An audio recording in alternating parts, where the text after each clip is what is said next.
বাগেশ্বর জেলার একটি ছোট্ট এবং শান্ত শৈল শহর হল কৌশানী। উচ্চতা ৬,২০০ ফুট। চোখের ফ্রেম জুড়ে হিমালয় আর নিখাত প্রকৃতির সান্নিধ্য। শুধুমাত্র এর টানেই এখানে ছুটে আসে মানুষ। এই নিখাত সৌন্দর্যে মুগ্ধ হয়েছিলেন খোদ মহাত্মা গান্ধী। দুদিনের জন্য এসে এই জায়গাটির মায়ায় আটকে পড়ে কাটিয়ে গিয়েছিলেন ১৪ দিন। সে সময় প্রকাশিত ইয়ং ইন্ডিয়া বা নবজীবন পত্রিকায় তিনি তার লেখনীর মাধ্যমে তুলে ধরেছিলেন এই কৌশানীকে। গান্ধীজি প্রথম এই কৌশানীকে উল্লেখ করেছিলেন ভারতের সুইজারল্যান্ড হিসেবে। একটা সময়ে কৌশানী ছিল আলমোড়া জেলায়। পরে বাগেশ্বর জেলা গঠিত হওয়ার পর কৌশানী অন্তর্ভুক্ত হয় বাগেশ্বর জেলায়। কৌশানী থেকে বাগেশ্বর শহরের দূরত্ব ৪০ কিলোমিটার। কৌশানীর কাছাকাছি শহর বলতে সোমেশ্বর, দূরত্ব ১২ কিলোমিটার। ক্যান্ডিড কুমায়ুন সিরিজের এই পর্বে তুলে ধরব কৌশানীকে।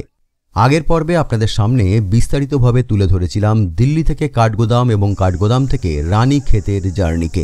যারা আগের পর্বগুলো এখনও দেখেননি তারা দেখে নিতে পারেন। ক্যান্ডিড কুমায়ুন সিরিজের প্লেলিস্টের লিঙ্ক আমি নিচের ডেসক্রিপশন বক্সে দিয়ে রেখেছি। তাহলে চলুন ধীরে ধীরে ঢুকে পড়া যাক কৌশানীর অন্দর মহলে। চলো জয় কেদার।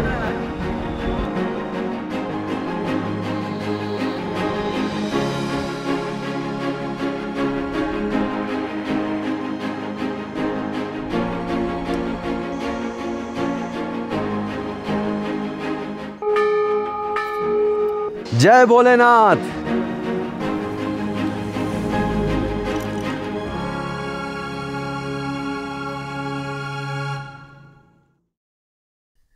রানীক্ষেতের পাট চুকিয়ে আমরা চলেছি কৌশানীর দিকে।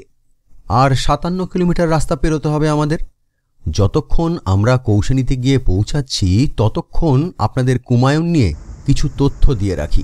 কুমায়ুন বেড়াতে এলে কাজে দেবে। উত্তরাখণ্ড রাজ্যকে দুটো ভাগে ভাগ করা হয়ে থাকে, একটা গাড়োয়াল রিজিয়ন আর একটা কুমায়ুন রিজিয়ন। দুটোই সমান রকম জনপ্রিয়। তীর্থযাত্রীদের কাছে গাড়োয়াল পুণ্যভূমি বা দেবভূমি বলেও উল্লেখ করা হয়ে থাকে। আর প্রকৃতিপ্রেমীদের কাছে গাড়োয়ালের পাশাপাশি কুমায়ুন হচ্ছে স্বর্গরাজ্য, সমান রকম জনপ্রিয়। তবে কুমায়ুন সার্কিটটা ঘুরতে খরচা অনেকটাই বেশি হয়, সে অর্থে এক্সপেন্সিভ। তার অন্যতম কারণ সপরিবারে এই সার্কিটটা ঘুরতে গেলে একটা গাড়ি ভাড়া করতেই হবে আপনাকে। সিজন অনুযায়ী ছোট গাড়ি ৩ থেকে ৩,৫০০ টাকা করে প্রতিদিন নেবে। এর মধ্যেই অবশ্য চালকের থাকা খাওয়ার খরচ ধরা থাকে।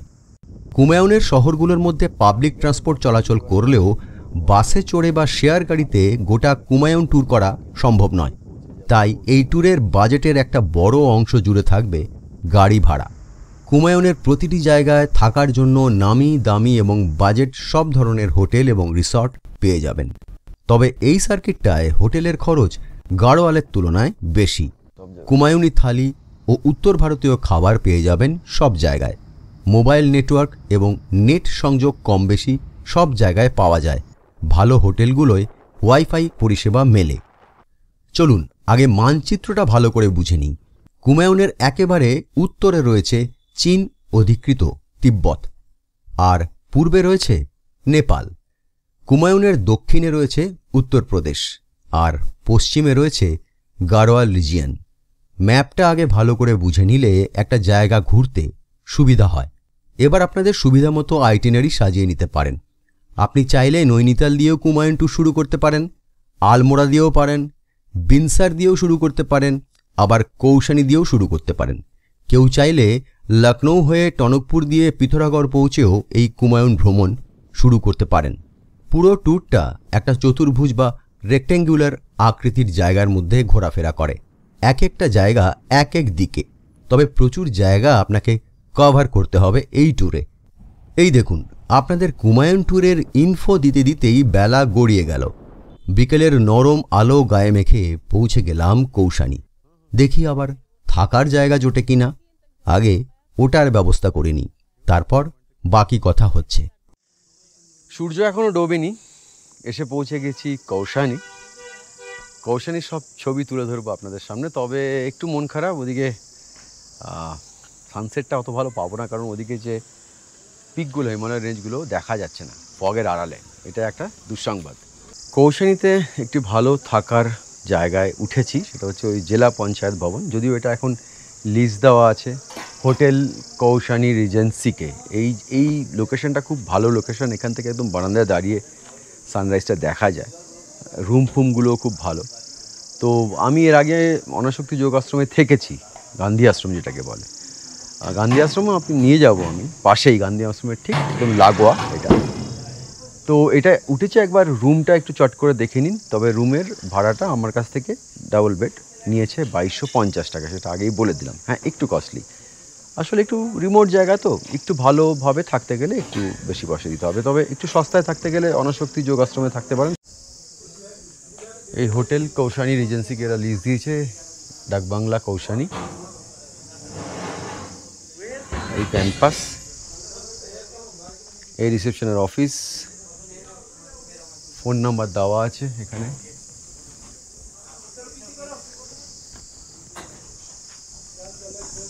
এই সোজা গেলেই অনাসক্তি যোগ আশ্রম দেখাই যাচ্ছে, যোগ আশ্রমের বাউন্ডারি ওই যে।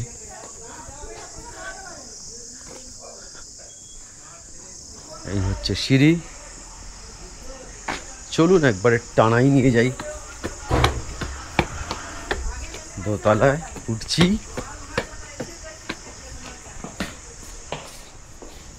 প্যাসেজ, এখানে একটা ভিউ পয়েন্ট করা আছে, এই বারান্দা। আচ্ছা, রুমে ঢুকছি আমি পরে। এখান থেকে এই যে অনাসক্তি যোগ আশ্রমটা দেখিয়ে দিই আপনাদের। এই যে এই হচ্ছে গান্ধী আশ্রম, ঠিক আছে, একদম পাশেই এই গান্ধী আশ্রমের গেট। আর এই হচ্ছে জেলা পঞ্চায়েত ভবনের রেস্ট হাউস। এই হচ্ছে রুম, প্রশস্ত বড় রুম। টিভি আমি দেখি না। দুটো চেয়ার আছে, এই বেড,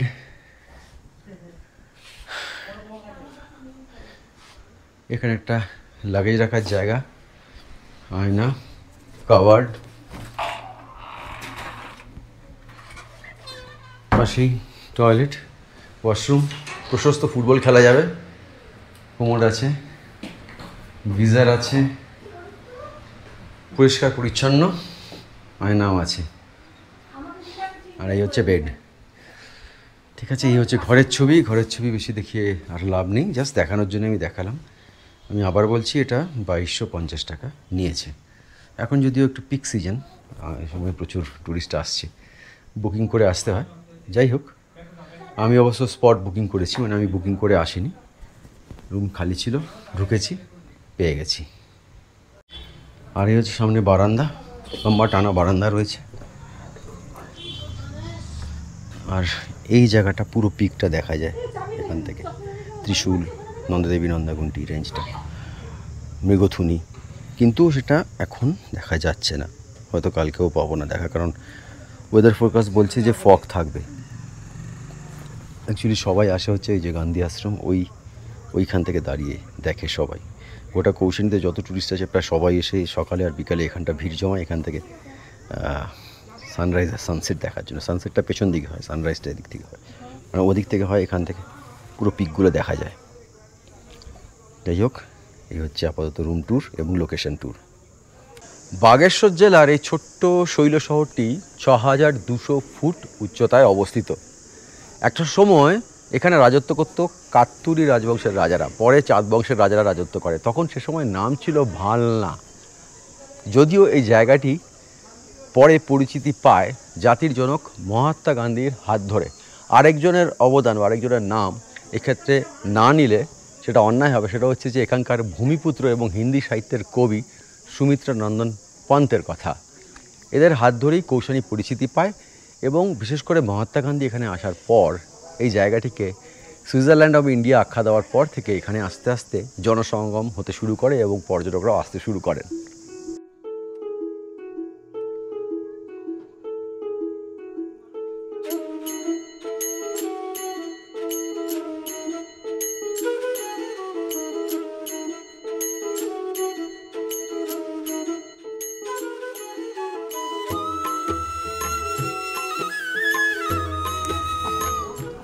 খারাপ কথা শুনবো না, খারাপ জিনিস দেখবো না, খারাপ কথা বলবো না।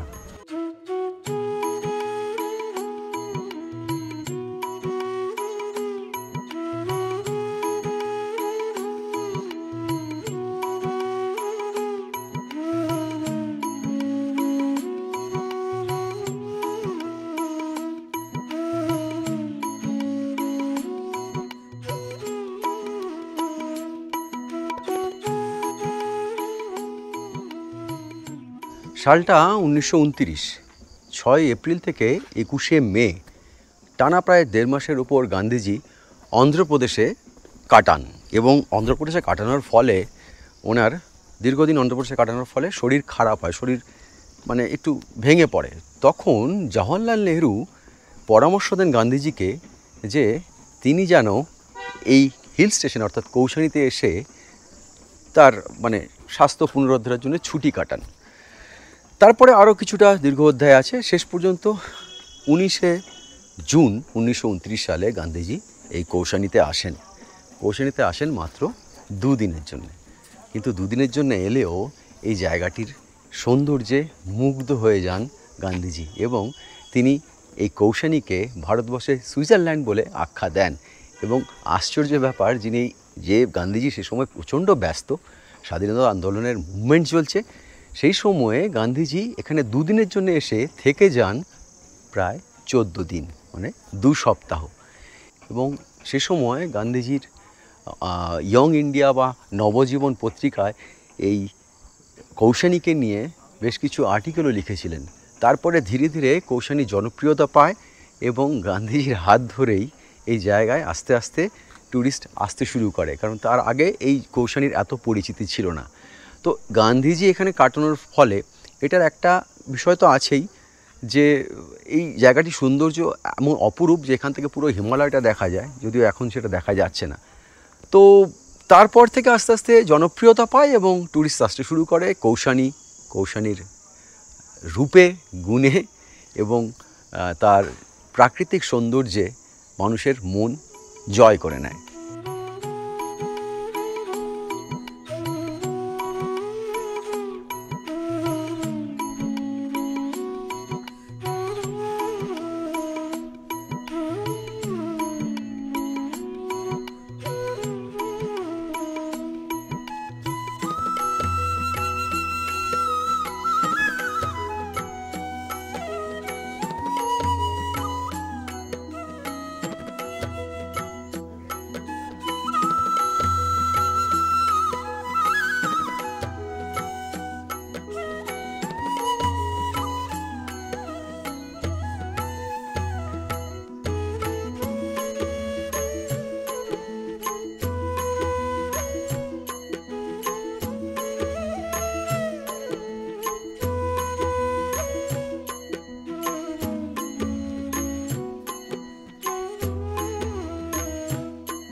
এখানে বসেই গান্ধীজি গীতার অনাসক্তি যোগের ওপর একটি বইও লিখেছিলেন। তার পরবর্তীকালে এই আশ্রমটির নাম হয় অনাসক্তি যোগ আশ্রম বা পপুলারলি নোন অ্যাজ গান্ধী আশ্রম।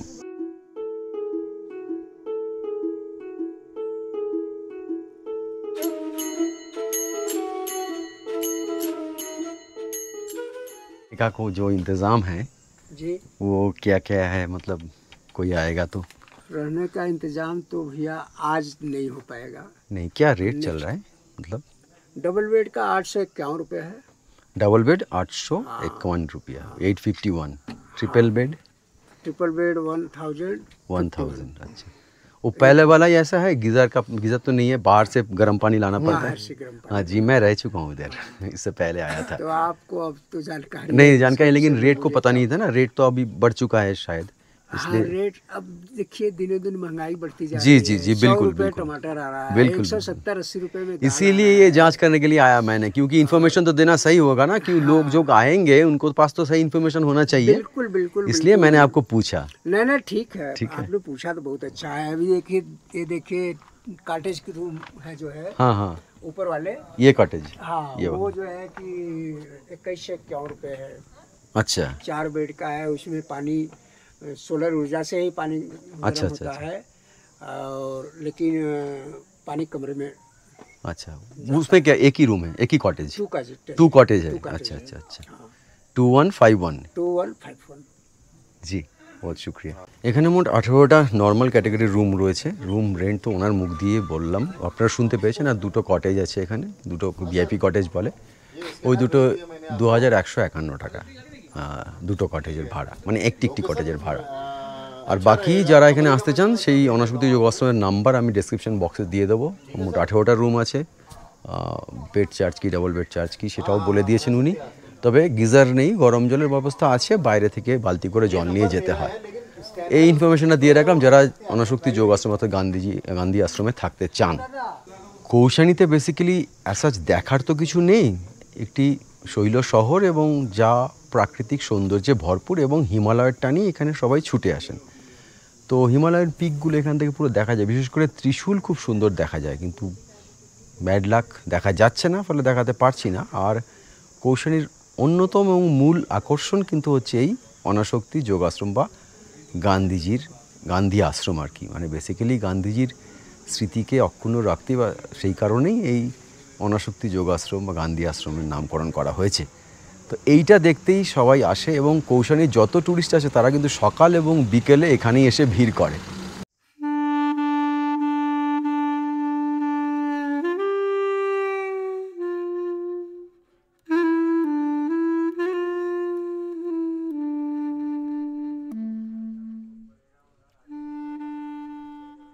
সন্ধ্যা নেমে গিয়েছে কৌশানীতে, আর ঠান্ডাও বাড়ছে, ফলে ঘরে ঢুকে যায়, কিছু দেখানোর নেই, চারদিকে অন্ধকার ছেয়ে গিয়েছে একেবারে।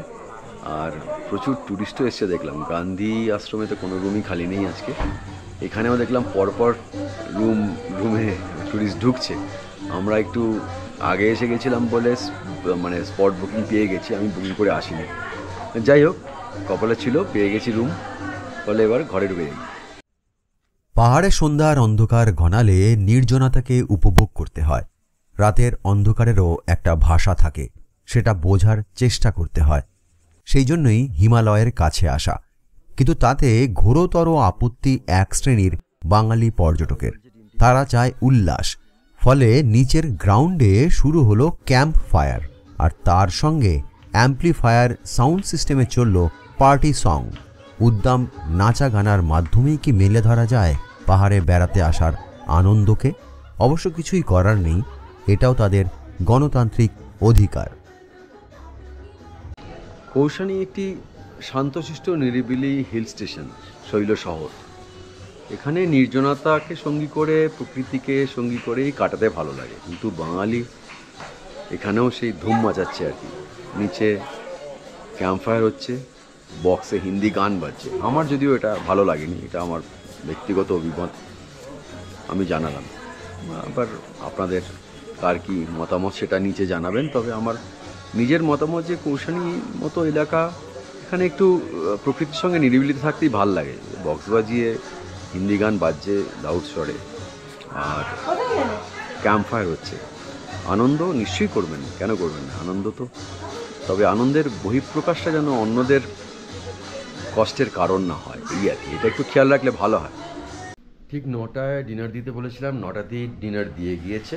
রুম সার্ভিস তো ভালোই, আর খাওয়া দাওয়াও ভালো। হ্যাঁ, মানে গ্রেভিটা বেশ ভালোই লাগলো। কাশ্মীরি আলুর দম নিয়েছিলাম, আর আন্ডা কারি নিয়েছিলাম, রুটি নিয়েছিলাম, আর স্যালাড। সার্ভিস তো ভালোই লাগলো আমার। আর এখানে ওয়াইফাই থাকায় একটা সুবিধা হয়েছে যে মোটামুটি নেট সার্ফিংটা ভালোই করা যাচ্ছে। যদিও ফোনের নেটে জিও এবং এয়ারটেল দুটোরই ইন্টারনেট পাওয়া যাচ্ছে, কিন্তু খুব স্লো। সেই তুলনায় ওয়াইফাইয়ে লগ ইন করে গেলে অনেক হাই স্পিড পাওয়া যাচ্ছে। এই একটা সুবিধা আছে। ইলেকট্রিক কেটলি আছে, ফলে যখন ইচ্ছে জল গরম করে নেওয়া যায়। এই সুবিধাগুলো এখানে পেলাম, তাই বললাম। আর অ্যাম্বিয়েন্স নিশ্চয়ই, মানে পেছনে নিচে যে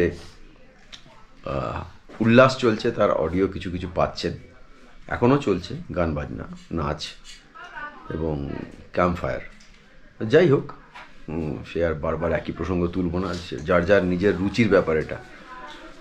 কৌশানীতেও এরকম পাবো এটা আশা করিনি। যাই হোক, তো এই তো আমাদেরই লোকজন, আমরাই তো এগুলো করি। যারা যে ট্যুরিস্টরা নিচে এটা করছেন তারা সম্পূর্ণভাবে একদম পিওর বাঙালি আর কি, পশ্চিমবঙ্গ থেকে আসেই পর্যটক। যাই হোক, এখন এটা নিয়ে আর তর্ক বাড়িয়ে লাভ নেই, শুয়ে পড়বো। তবে একটু মন খারাপ নিয়ে শুতে যাচ্ছি, কারণ আজকে তো হিমালয়ের দর্শন পেলাম না, কালকেও বোধহয় পাবো না, কারণ ওয়েদার রিপোর্ট যা বলছে কালকেও এরকমই থাকবে। যাই হোক, তবু প্রকৃতির মর্জির উপর তো কারো জোর খাটানো সম্ভব নয়। প্রকৃতি যদি দয়া করে দর্শন দেয় হিমালয়ের, তাহলে হিমালয়ের দর্শন পাবো, না হলে ভগ্ন মনোরথে ফিরে যাব। যদিও আমার ব্যক্তিগতভাবে আমার এই আফসোসটা নেই, কারণ আমি ইতিপূর্বে এই জিনিসটা দেখেছি এর আগে এসে। ফলে শুয়ে পড়ি, কাল সকালে আবার দেখা হবে আপনাদের সাথে। টাটা, শুভরাত্রি। সূর্য উঠে গেছে আর কি হালকা করে, ওই যে গান্ধী আশ্রমের পেছন থেকে সূর্যটা উঠছে। আমি যে রুমটা নিয়েছি এই হোটেলটার, সেটার একটা সুবিধা এগিয়ে দেখুন, এই ঘর, এই বিছানা, এই আমি বিছানায় বসে আছি, বিছানায় বসে বসে দেখতে পাচ্ছি জানলা দিয়ে, জানলার পুরো ফ্রেমটা ধরে হিমালয়। হ্যাঁ, সকালের দিকটা আর এখন একটু কুয়াশা কেটেছে, একটু কিছুটা দেখা যাচ্ছে। দেখালাম আপনাদেরকে, জানলার ফ্রেম দিয়ে দেখা যাচ্ছে বাইরে ত্রিশূলের ছবি। এই দেখুন, আমি ঘরে বসে ত্রিশূল দেখছি, এই আমার ঘরের জানলার ফ্রেম দিয়ে ওই দেখুন দেখা যাচ্ছে ত্রিশূল, কিন্তু পুরোটা ক্লিয়ার নয় আর কি, হালকা দেখা যাচ্ছে। কৌশানীতে আমাদের 2 রাত স্টে ছিল। প্রথম দিনটা অনেকটা জার্নি হয়ে গিয়েছিল, তাই আমার পার্টনারের শরীরের কথা ভেবে পরের দিনটা শুয়ে বসে এদিক ওদিক ঘোরাঘুরি করে কাটিয়ে দিয়েছিলাম। ক্যামেরা আর বেরই করিনি। এই যে সুন্দর ঝকঝকে সকালের ছবিটা আপনারা দেখছেন, এটা তৃতীয় দিন সকালের। দ্বিতীয় দিন সকালে আকাশের মুখ গোমড়া ছিল, তাই আর ছবি তুলিনি। আজ অর্থাৎ কৌশানীতে তৃতীয় দিন সকালে ব্রেকফাস্ট সেরে আমরা কৌশানীকে বিদায় জানাবো। তবে আজও উত্তর আকাশ কুয়াশাচ্ছন্ন।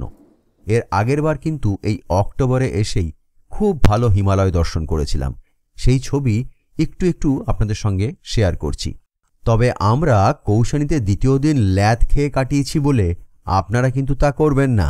দ্বিতীয় দিন চলে যাবেন রুদ্রধারী দর্শনে। আমরা আগেরবার গিয়েছিলাম, এবার আমার পার্টনারের অসুস্থতার কারণে আর ট্রেক করার ঝুঁকি নিলাম না।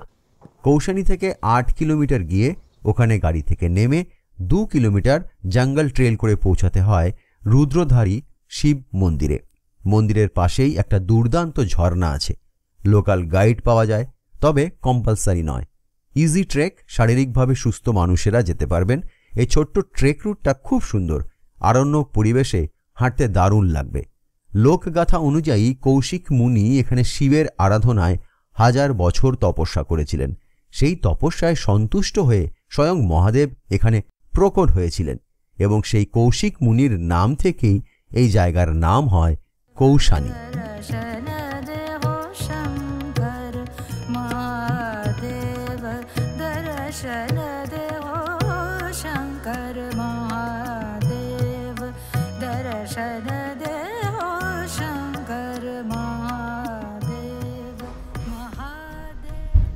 কৌশানীকে বিদায় জানানোর সময় হয়ে গিয়েছে, চলে যাব। তো তার আগে একবার গান্ধী আশ্রম ঘোরার, মানে আমার বাড়ির, মানে যেখানে আছি তার পাশেই, আর পিক একটু দেখা গিয়েছে, সেটা দেখালাম।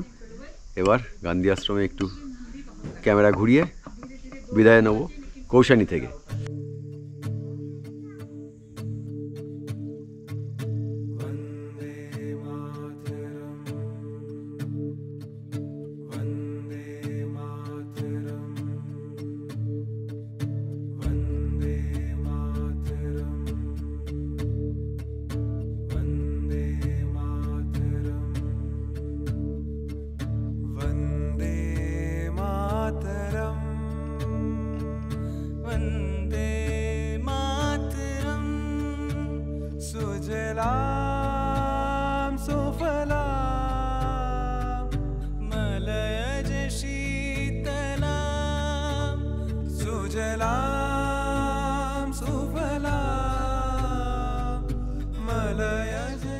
এখন একটু পরিষ্কার হয়েছে, বেলা বাড়ার সঙ্গে সঙ্গে দেখা যাচ্ছে ত্রিশূল আর মৃগথুনি।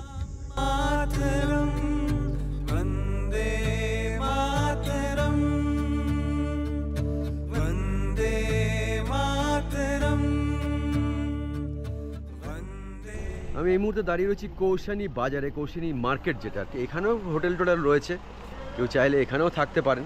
তবে এই জায়গাটা একটু ঘিঞ্জি ক্লামজি, আর এখান থেকে ক্লিয়ার ভিউটা পাওয়া একটু মুশকিল। আমি কৌশানী বাজারের কিছু শট আপনাদের সামনে তুলে ধরছি।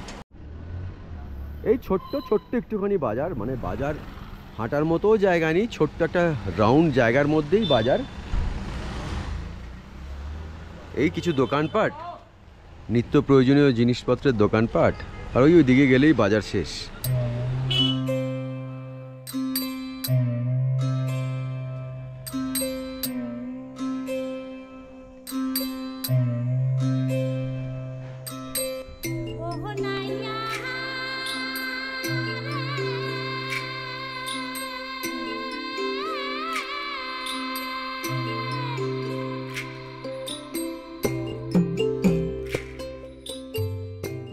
কৌশানী উলেন গার্মেন্টসের জন্য বিখ্যাত। এখানে তাঁত রয়েছে, পিওর উল থেকে শাল, সোয়েটার, মাফলার, উলেন গ্লাভস, টুপি এগুলো তৈরি হয়। আমি দাঁড়িয়ে রয়েছি এই মুহূর্তে কৌশানী শাল ফ্যাক্টরিতে। আমি যাব ভেতরে, দেখাবো আপনাদের কি করে তাঁত শিল্পীরা শাল বুনছেন বা সোয়েটার বুনছেন, এবং কিছু প্রোডাক্টও আমি আপনাদের সামনে তুলে ধরবো। যারা কৌশানী আসবেন তারা এখানে আসবেন, এসে যদি দরদাম করে জিনিসপত্র পছন্দ হয় তাহলে কিনতে পারেন, না হলে দেখে যাবেন। দেখারও তো একটা মজা আছে, তাই না? একটা নতুন জিনিস দেখলাম, একটা জায়গায় এলাম যখন। ফ্যাক্টরি তো নিচে, আর উপরে হচ্ছে শোরুম। এখানে রয়েছে এই যে শোরুম দেখতেই পাচ্ছেন, এখানে সমস্ত জিনিসপত্র উলেন গার্মেন্টস পাওয়া যায়, এখান থেকে কিনতে পারেন।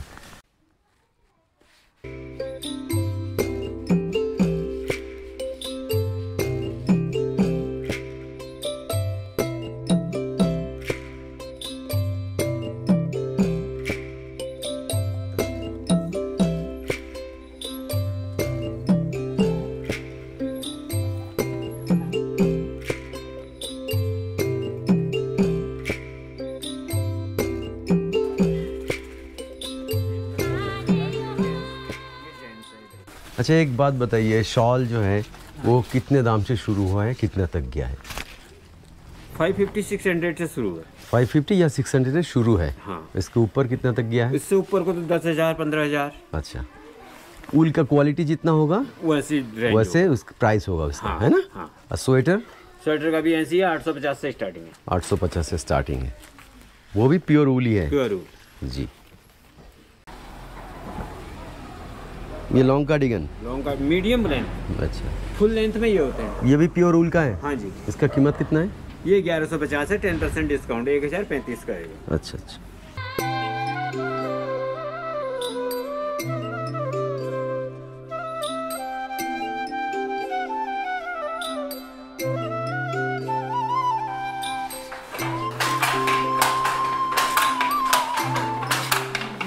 स्टॉल तैयार हो गया है। अच्छा, कैसे बनाते हैं आप शॉल?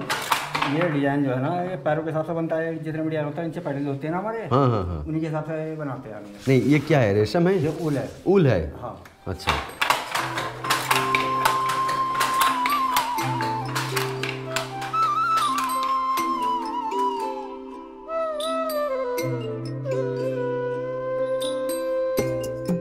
কৌশানী শাল ফ্যাক্টরিতে এই যে এরা উল দিয়ে, হ্যান্ডলুম যদিও, তাঁত, এই শাল বানায়, পিওর উলের শাল। উপরে শোরুমও আছে, যারা কিনতে চান তারা কিনতেও পারেন এখান থেকে। এবারে পিওর উলের হ্যান্ডলুমের তৈরি শাল। এই যে হচ্ছে উল, পিওর উল। এই উল তাঁতে বুনে শাল তৈরি হয়। এখানে রয়েছে যে রাশি রাশি উল, প্রচুর উলের রিমগুলো রাখা। এই উল থেকেই এনারা তাঁত শিল্পীরা সোয়েটার, মাফলার, গ্লাভস, টুপি এবং শাল বানান। কৌশানীকে পুরোপুরি বিদায় জানানোর আগে সে স্পট, সেটা হচ্ছে এই কৌশানী টি গার্ডেন। কৌশানীতে চা বাগান আছে, যদিও কৌশানীর চা বাইরে এক্সপোর্ট হয়, তো এখানে টিকিট কাউন্টার আছে, 25 টাকা করে টিকিট কেটে উপরে উঠতে হবে। এই যে আপস্টেয়ার রয়েছে, এখান দিয়ে সোজা উঠে যেতে হবে। প্রায় 2 কিলোমিটার বিস্তৃত এই চা বাগান, ঘুরতে পারেন। চা বাগানের ছবি জাস্ট এটা একটা কি বলবো ফর্মালিটিস, কারণ যা চা বাগান আমরা উত্তরবঙ্গে দেখেছি সেই চা বাগানের তুলনায় এই চা বাগান কিছুই নয়। চলুন একটু চা বাগানের ছবি এসছি যখন তুলে রাখি, দেখিয়ে দিই আপনাদের। এইভাবে রাস্তা করা আছে সুন্দর, পাশে কেয়ারি করা ফুলের বাগান। এই রাস্তা দিয়ে সোজা হেঁটে যাবেন, পৌঁছে যাবেন চা বাগানে। এখানে চা বিক্রিও হয়, চা কিনতেও পারেন। এই যে চা ফ্যাক্টরি রয়েছে, চা প্রসেস হয় এখানে।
চা বাগানে তো এলাম, কিন্তু সত্যি বলতে কি উত্তরবঙ্গের যে চা বাগান আমরা দেখেছি সেই তুলনায় এই চা বাগান কিছুই নয়।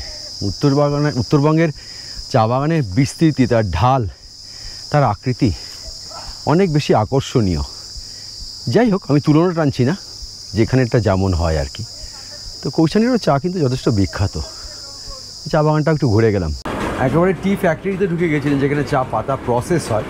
আর এখানটা না, এটা তো আমি বোঝাতে পারবো না, চা পাতার গন্ধে ম করছে চারদিক। এই যে চা আমি দেখাচ্ছি চা প্রসেস কী করে হয়। ভেতরটা একটু অন্ধকারাচ্ছন্ন। এই বাগানে ফ্যাক্টরি, মেশিন চলছে। এই চা পাতা, এই যে প্রসেস হচ্ছে চা।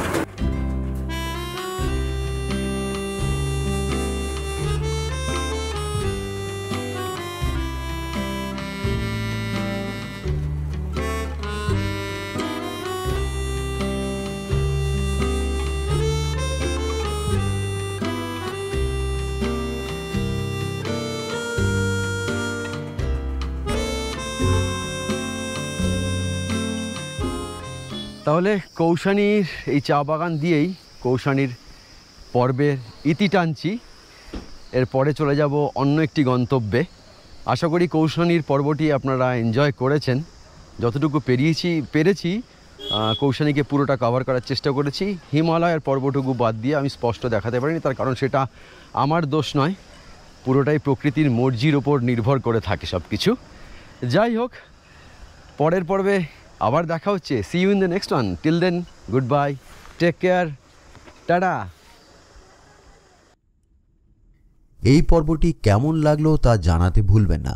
যদি আপনাদের মন ও হৃদয়কে ছুঁয়ে থাকতে পারি, তাহলে চ্যানেলটির পাশে দাঁড়াতে পারেন, বাড়িয়ে দিতে পারেন সহযোগিতার হাত। বৃহত্তর পরিবারের সদস্য হতে সাবস্ক্রাইব করতে পারেন চ্যানেলটিকে, নিতে পারেন মেম্বারশিপ। তবে পুরোটাই আপনাদের ইচ্ছে, আমার কোনো দাবি নেই। এতগুলো বছর ধরে আপনাদের ভালোবাসা ও আশীর্বাদই আমাদের এই পথ চলার শক্তি জুগিয়ে এসেছে। এই বন্ধন যেন আগামী দিনেও অটুট থাকে। তাহলে দেখা হচ্ছে পরের পর্বে। ততদিনের জন্য বিদায়। সবাই ভালো থাকুন।